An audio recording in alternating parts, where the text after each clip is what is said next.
আজকে আমরা তৈরি করব নিরামিষী ছোলার তরকারি। তো প্রথমে ছোলা, গরম মশলা, তেজপাতা, রিফাইন তেল আর স্বাদ মতো নুন দিয়ে আমরা ছোলাটি প্রথমে সেদ্ধ বসিয়ে দেব।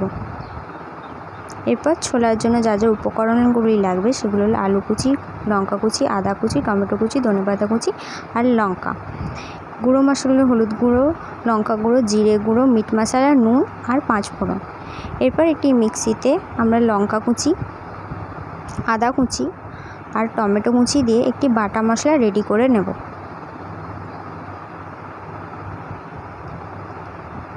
বাটা মশলাটি আমাদের রেডি হয়ে গেছে। চলুন এবার রান্নাটা শুরু করা যাক।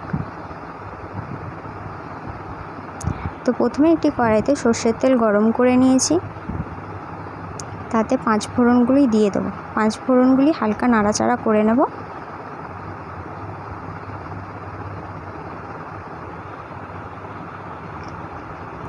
এরপর এতে আমরা আলু কুচিগুলো অ্যাড করে দেব।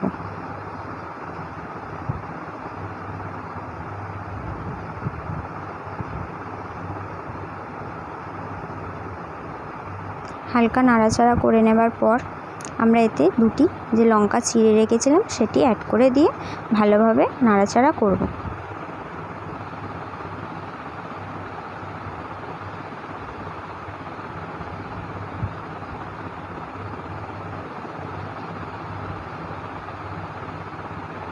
এরপর ভালোভাবে নাড়াচাড়া করার পর কড়াইয়ের ঠিক মাঝখান বরাবর যেখানে তেলটি আছে সেখানে সে বাটা মশলাটি ঢেলে দেবো। অল্প জল দিয়ে আমি আগে থেকেই গুলে রেখেছিলাম, সেটি ভালো করে আলুটিতে দিয়ে দেব। আবারও ভালোভাবে মিশিয়ে নেব।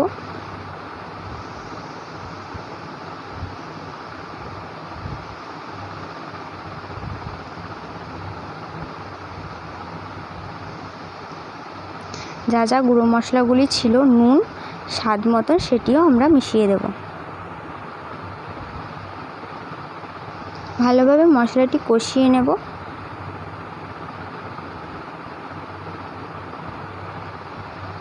তারপর একটি ঢাকনা দিয়ে কিছুক্ষণের জন্য চাপা দিয়ে রেখে দেব।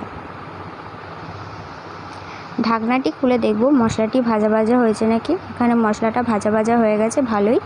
এরপর আমরা যে ছোলা সেদ্ধ করে রেখেছিলাম সেটি অল্প অল্প করে মিশিয়ে নেব। এখানে আমি অল্প অল্প করে মিশিয়ে নিয়েছি। মেশানোর পর ভালোভাবে মিশিয়ে নিতে হবে।